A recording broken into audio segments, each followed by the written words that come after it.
Kolkata Suvendu বিজয়ীতে already বাংলাদেশের অনেক মানুষ আনন্দিত এবং অনেক মানুষ ফেসবুকে পোস্ট করছে। বিশেষ করে আওয়ামী লীগের নেতাকর্মী যারা আছে, সমর্থন যারা আছে, তারা শুভেন্দুকে অভিনন্দন জানাচ্ছে।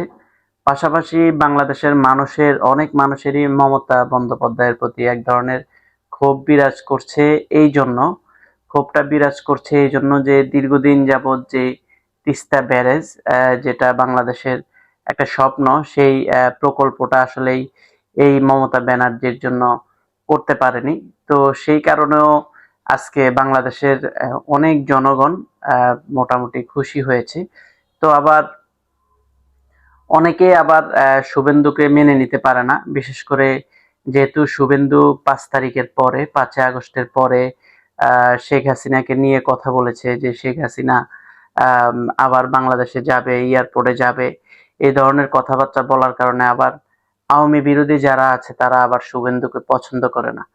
তো গত কলকাতার নির্বাচন নিয়ে অনেক তালবাহানা হয়েছে, সেগুলোর পরে ইতিমধ্যে এখন শুভেন্দু 200-র উপরে আসন পেয়েছে, আর মমতা বন্দ্যোপাধ্যায় পেয়েছে 98টির মতো। তো এখন সেখানে বাংলাদেশে অনেকেই ভাবছে যে আসলে বিশেষ করে আওয়ামী লীগের নেতাকর্মীরা ভাবছে যে শুভেন্দু হওয়ার কারণে আওয়ামী লীগের জন্য অনেকটা ভালো হবে বা উপকার হবে এই ধরনের। কিন্তু আসলে ইন্ডিয়া আহ, ইন্ডিয়ার যে পররাষ্ট্র নীতি, সে পররাষ্ট্র নীতি কিন্তু এক। কারণ এখন অনেকেই ধারণা করতেছে যে শেখ হাসিনার পতনের পিছনে যেমন আমেরিকার হাত আছে, তেমন ইন্ডিয়ারও হাত আছে। এটা অনেকে ধারণা করতেছে যে আসলে শেখ হাসিনা যে পতন হয়েছে, কারণ সে বাংলাদেশকে একটা উন্নয়নের শিখরে নিয়ে যাওয়ার চেষ্টা করেছে।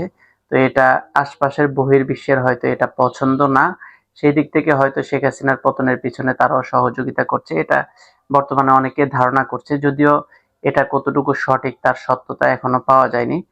তবে শুভেন্দুর বিজয় হওয়াতে ধারণা করছে যে বাংলাদেশের যে তিস্তা ব্যারেজ, যেটা সেই তিস্তা ব্যারেজটা সামনের প্রকল্পটা হবে এবং বাংলাদেশিদের এই দীর্ঘদিনের মনের যে আশা, সেটা পূরণ হবে। এরকমটা এখন বাংলাদেশে অনেকে বলতেছেন, ফেসবুকে পোস্ট করতেছেন, তাকে শুভেচ্ছা জানাচ্ছেন। পাশাপাশি এখন আবার অনেকে তার কাছে আশাও রাখতেছেন যে অবশ্যই বাংলাদেশের যে দীর্ঘদিনের আশা, যে ব্যারেজ প্রকল্প, তিস্তা প্রকল্প, সেটা যাতে এখন বাস্তবায়ন হয়, সেটা বাস্তবায়ন হবে। অনেকে এরকমটাও ধারণা করছেন, পক্ষে বিপক্ষে মতামত দিচ্ছেন। তো সব শেষে এটা কথা সত্য যে আসলেই ইন্ডিয়া তাদের পররাষ্ট্রনীতিতে এক, তাদের পররাষ্ট্রনীতিতে তারা সবসময় এক থেকেছে।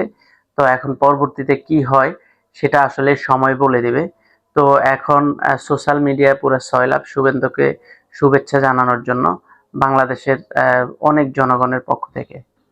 তো সবাই ভালো থাকবেন, সুস্থ থাকবেন। পরবর্তীতে দেখা হবে অন্য কোনো ভিডিও নিয়ে।